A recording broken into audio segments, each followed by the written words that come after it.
আসসালামু আলাইকুম বন্ধুরা, কেমন আছেন সবাই? আশা করি সবাই ভালো আছেন। আমেরিকা জানাচ্ছে সৌদি আরবও একই পথে হাঁটবে।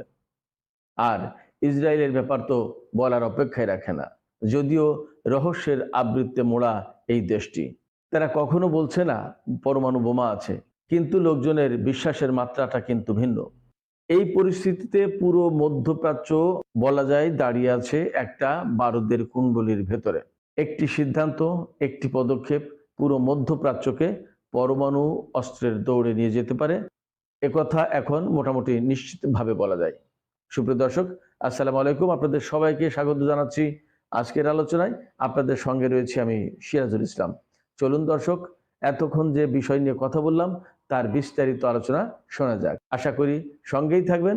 আর ভিডিও ভালো লাগলে লাইক, কমেন্ট, শেয়ার করবেন এবং চ্যানেলটি সাবস্ক্রাইব করে পাশেই থাকবেন। দর্শক, কথা না বাড়িয়ে আমরা বিস্তারিত আলোচনায় চলে যাই।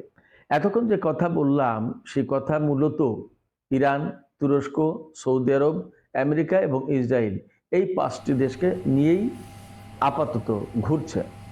কথাটা হচ্ছে, তুরস্কের পররাষ্ট্রমন্ত্রী হাকান ফিদান সম্প্রতি ঘোষণা দিয়েছেন, সম্ভবত 2 দিন বা 3 দিন আগে, যে ইরান যদি পরমাণু অস্ত্র বানায় তাহলে তুরস্ক একই পথে হাঁটবে। একেবারে ঘোষণা পরিষ্কার, এখানে কিন্তু কোনো রাগঢাক নেই। তুর্কি পররাষ্ট্রমন্ত্রীর এই বক্তব্য থেকে কতগুলো বিষয় আমাদের সামনে পরিষ্কার হয়, কতগুলো প্রশ্নের জন্ম দেয়। তার আগে আরেকটু বলি, কয়েকদিন আগে আমি একটি ভিডিওতে জানিয়েছিলাম ইরানের আইআরজিসির সাবেক একজন কমান্ডার, তার নাম হচ্ছে কেনানি, তিনি জানিয়েছিলেন একটা সাক্ষাৎকারে সৌদি আরবের কাছে পরমাণু বোমা আছে এবং বিষয়টি আমেরিকা এবং ইসরায়েল জানে।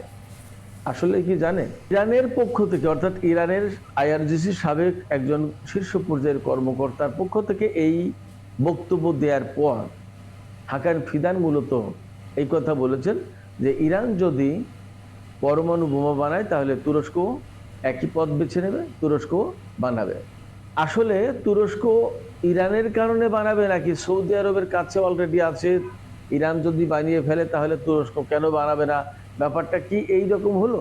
নাকি ইরানের সাথে বিদ্বেষ পোষণ করে, অর্থাৎ ইরানের সাথে পাল্লা দিয়ে তুরস্ক বানাবে? আবার কোনো কোনো জায়গায় আলোচনা আছে যে সৌদি আরব পরমাণু অস্ত্র বানিয়েছে, তুরস্কও সেই পথে রয়েছে কিন্তু গোপন। আসলে খোলসা করে কেউ কিছু বলছে না। এখন একটা বিষয়, তুরস্ক কিন্তু নেটোভুক্ত জোটের সদস্য, অর্থাৎ নেটো জোটের সদস্য। আমেরিকা এবং ইউরোপের যে সমস্ত দেশ নেটোর সাথে রয়েছে, তুরস্ক তার সদস্য। এবং আরেকটা তথ্য আমরা সবাই জানি, তবু বলি, তুরস্ক কিন্তু একমাত্র মুসলিম সদস্য যারা নেটো জোটে আছে। খেয়াল করুন বিষয়টি। তো সেই তুরস্ক বলছে যে ইরান যদি পরমাণু অস্ত্র বানায় তাহলে আমরাও বানাবো। এপাশে সৌদি আরবের বিষয়ে আমি আরেকটু ক্লিয়ার করি।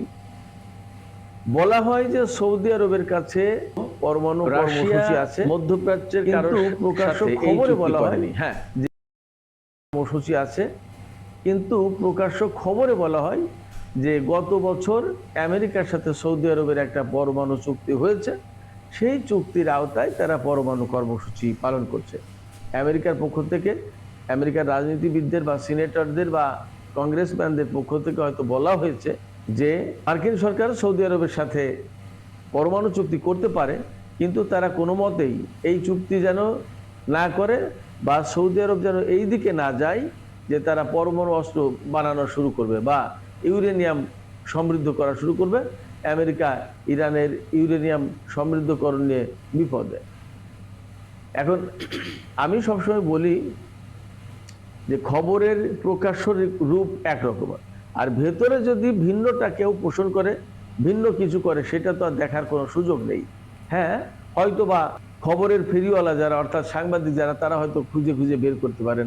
এই যে টুকটাক বের হচ্ছে, সৌদি আরবের যে পরমাণু কর্মসূচি রয়েছে সেই জায়গায় বলা হয় পাকিস্তান সৌদি আরবকে গোপনে পরমাণু কর্মসূচি পরিচালনা করার জন্য সমস্ত সবকিছু ব্যবস্থা করে দিয়েছে, প্রযুক্তি তারাই দিয়েছে, এটা বলা হয়।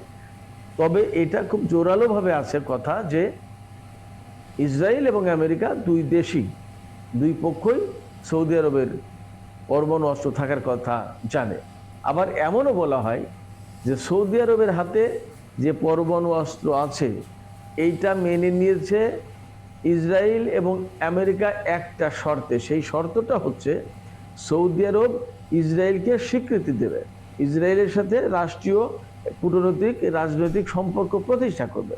অর্থাৎ বাহরাইন, সংযুক্ত আরব আমিরাত, মিশর, তুরস্ক, এই সমস্ত দেশ যেভাবে ইসরায়েলকে মেনে নিয়েছে, ইসরায়েলের সাথে সম্পর্ক করেছে এবং ইসরায়েলকে রাষ্ট্র হিসেবে স্বীকৃতি দিয়েছে, সৌদি আরব তাই করবে, এইরকম একটা কথা আছে।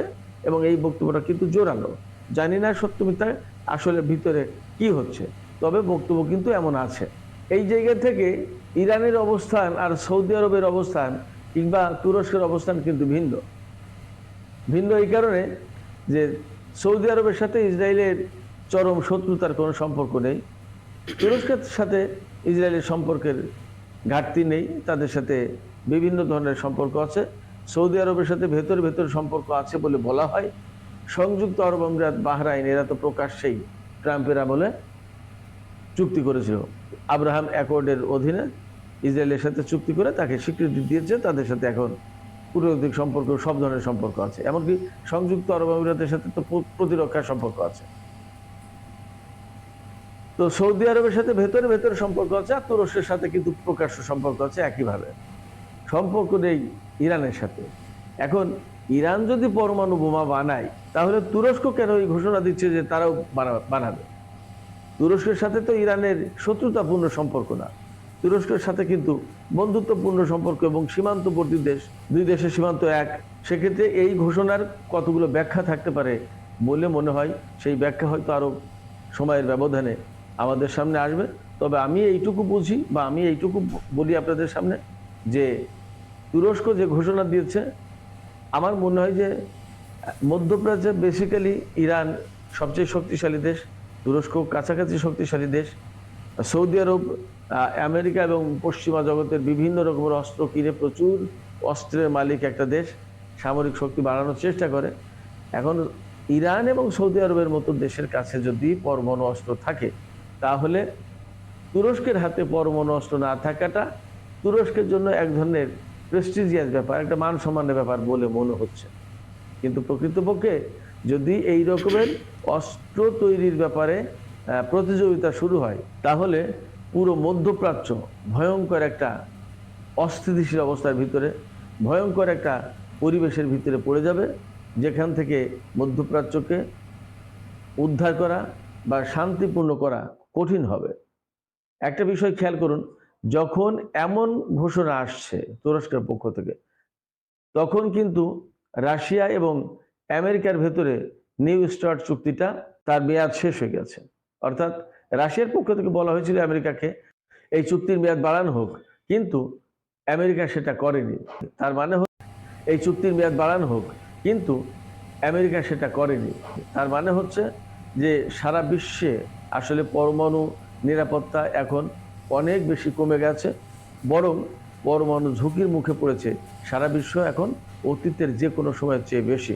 সেক্ষেত্রে তুরস্ক যে ঘোষণা দিয়েছে, এই ঘোষণা যদি তারা বাস্তবায়ন করতে চায়, তাহলে মধ্যপ্রাচ্যে আমার মনে হয় যে পরিবেশ পরিস্থিতি অনেক বেশি খারাপ হবে। তবে একটা ব্যাপারে অবশ্যই কথা বলা উচিত, সেটা হচ্ছে যে পরমাণু নিরস্ত্রীকরণের ব্যাপারে যদি আন্তরিক হয় বড় দেশগুলো, বিশেষ করে জাতিসংঘের যে নিরাপত্তা পরিষদের স্থায়ী সদস্য যে 5 দেশ, আমেরিকা, ব্রিটেন, ফ্রান্স, তারপরে রাশিয়া এবং চীন, এই দেশগুলো যদি পরমাণু নিরস্ত্রীকরণের ব্যাপারে সত্যিকার অর্থে এগিয়ে আসতো, তাহলে কিন্তু পরিস্থিতি এতটা খারাপ হতে পারতো না। কিন্তু সেইভাবে তারা এগিয়ে আসলো না। যদিও রাশিয়া এবং আমেরিকা একটা চুক্তি করেছিল এবং সেই চুক্তির আওতায় তাদের পরমাণু অস্ত্রের অনেক ধ্বংস করা হয়েছে, অনেকগুলো অস্ত্র, কিন্তু পরবর্তীতে বিশেষ করে ডোনাল্ড ট্রাম্পের আমলে এসে এই চুক্তিগুলোর মেয়াদ আর বাড়ানো হলো না। তাতে রাশিয়া এবং আমেরিকার মধ্যে অচল অবস্থা তৈরি হয়েছে। সেই কারণে সারা বিশ্বে পরমাণু অস্ত্র বানানোর একটা প্রতিযোগিতা শুরু হয়েছে বলা যায়। আমেরিকা, রাশিয়াও তাই করেছে, ফ্রান্স, ব্রিটেন অনেকেই ভেতরে ভেতরে একই কাজ করছে। চীন তো অনেক পরমাণু বোমা বানিয়েছে। এপাশে পাকিস্তান এবং ভারতের হাতে শত শত পরমাণু অস্ত্র রয়েছে। বলা হয় যে ইসরায়েলের কাছে অন্তত পক্ষে 75টা, আর বেশি হলে 400টা পরমাণু বোমা রয়েছে। যেহেতু এই সমস্ত দেশের অনেকের সাথে ইরানের সম্পর্ক ভীষণ নাজুক, সেই জায়গায় ইরান যুক্তি দেখাচ্ছে তাদের পরমাণু কর্মসূচি থাকতে পারে, যেটা শান্তিপূর্ণ উদ্দেশ্যে পরিচালিত হচ্ছে। তারা সবসময় বলছে যে তাদের পরমাণু কর্মসূচি অবশ্যই সামরিক দিকে মোড় নেয়নি, তারা অস্ত্র বানানোর চেষ্টা করছে না। বাট পশ্চিমা জগৎ কেউই বিশ্বাস করতে চাইছে না, ইসরায়েলও বিশ্বাস করতে চাইছে না। কতগুলো রাষ্ট্রের সাথে ইরানের সম্পর্কে টানাপোড়েন সৃষ্টি হতে হতে হতে এমন একটা পর্যায়ে গেছে যেখান থেকে ইরান আর ওই সমস্ত দেশকে বিশ্বাস করছে না।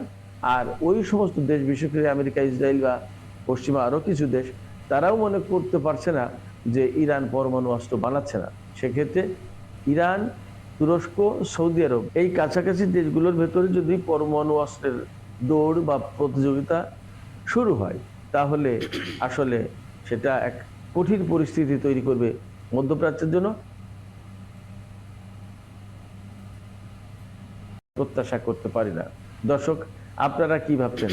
তুরস্ক কি এই ধরনের নতুন প্রতিযোগিতায় লিপ্ত হতে যাচ্ছে, যার আওতায় তারা পরমাণু অস্ত্র বানাবে?